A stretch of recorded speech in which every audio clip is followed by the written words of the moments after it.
just an ambitious proletariat, questioning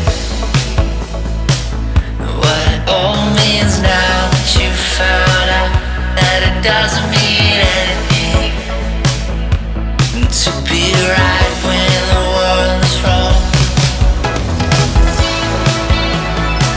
I'm so sorry to hear that you crashed falling alone now. Do you believe in it's new? Something bigger